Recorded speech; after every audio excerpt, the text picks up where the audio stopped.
Guys, welcome back এটা নতুন ভিডিঅ'লৈ স্বাগতম জনাইছো আৰু আজি বিশেষকৈ ভিডিঅ'টো লৈ আহিলো আমাৰ বহুখিনি পোষ্ট মুকলি হৈছে যেহেতুকে অসম পুলিচৰ ৰিজাল্ট অতি সোনকালে আহি আছে তোমালোকে সকলোৱে মোক কমেন্টছ কৰি আছে যে ৰিজাল্ট কেতিয়া দিব ফাইনেল ৰিজাল্ট কেতিয়া দিব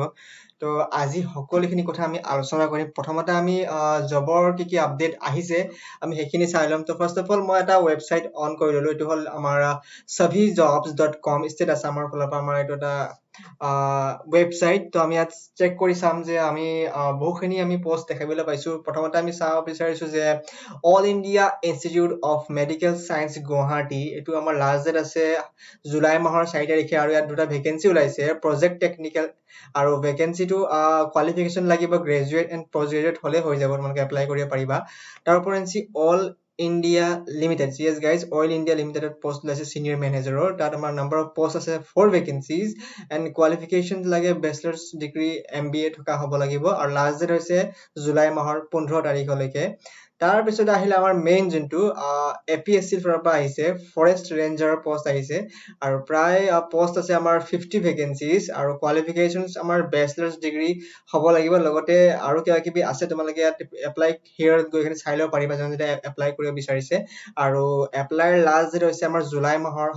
20 তাৰিখে তাৰ পিছত আমাৰ আৰু আহিলে all India institute of medical science Guwahati আৰু ইয়াৰ পোষ্ট নম্বৰ হৈছে professor additional professor associate professor and assistant professor our number of post আছে আমাৰ 64 vacancies then qualifications post graduate আমাৰ লাগিব আৰু তোমালোকে এপ্লাই হিয়াৰ গৈ চাই ল'ব পাৰিবা যোনজন এপ্লাইৰ ইচ্ছুক হয় আৰু লাষ্ট ডেট আছে আমাৰ 15 তাৰিখলৈকে আৰু আমাৰ এইটো আছে Indian institute of technology Guwahati assistant project engineer 2 ভেকেন্সিজ আৰু কোৱালিফিকেশনছ বেচলাৰ্ছ ডিগ্ৰী MCA এইবোৰ থকা হ'ব লাগিব আৰু তোমালোকে এপ্লাই হিয়াৰত গৈ চাই ল'ব পাৰিবা এইটো ভাল ৱেবছাইট হয় মই ভাবো আৰু কথাটো হ'ল যে এতিয়া অসম পুলিচৰ ৰিজাল্টৰ বহুখিনি আপডেট আহি পৰিছে যিহেতুকে মামাই ক'লে যে 10 অক্টোবৰ তাৰিখে আমাৰ এপইন্টমেন্ট দিয়া হ'ব 10 অক্টোবৰ তাৰিখে তো হেয়া আমাৰ আনুষ্ঠানিকভাৱে এপইন্টমেন্ট দিয়া হ'ব তো সকলোৱে হয়তো গুৱাহাটীত কিবা এটা পাতিব আৰু তাত হয়তো আমাৰ অমিত শাহ আহিব পাৰে আৰু তেতিয়াই আমাৰ এপইন্টমেন্ট দিয়া হ'ব 10 অক্টোবৰ তাৰিখে ঘোষণা হৈ গ'ল আমাৰ মামাই ক'লে মুখ্যমন্ত্ৰী হিমন্ত বিশ্ব শৰ্মা ডাঙৰীয়াই ক'লে যে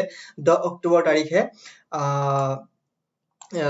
এপইন্টমেন্ট দিয়া হ'ব আৰু এতিয়া ৰিজাল্ট কেতিয়া দিব ৰিজাল্ট হয়তো অকমান আগত দিয়ে হয় তোমালোকে গম পাইছা লাষ্ট ইয়াৰত এনেকা আমাৰ এনেকা হৈ যায় যে 10 তাৰিখে 12 তাৰিখে ৰিজাল্ট দিয়ে আৰু এপইন্টমেন্ট দিয়ে আৰু ৰিজাল্ট দিয়ে আমাৰ তাৰ আগৰ মাহৰ লাষ্টৰ ফালে দিয়ে যেনেকৈ এতিয়া অক্টোবৰত দিব অক্টোবৰ 10 তাৰিখে এপইন্টমেন্ট দিব দেন ছেপ্টেম্বৰৰ শেষৰ ফালে ৰিজাল্ট দিব তোমালোকে লিখি থোৱা আজি লাগিলে হয় ছেপ্টেম্বৰৰ শেষৰ ফালে ৰিজাল্ট দিব এতিয়াও তোমালোকৰ হাতত 3 মাহ মান সময় আছে তো 3 মাহ নহ'ব পাৰে অকমান কম হ'লেও আছে কিন্তু অতি সোনকালে ৰিজাল্ট আহি আছে তোমালোকে আৰু অপেক্ষা কৰি থাকা তোমালোকে আৰু হয়তো বহুখিনি কষ্ট হৈছে গম পাইছো যে কেতিয়া আহিব কি হ'ব মানে এনেকা লাগি আছে তো এইটো হয়ে একো নাই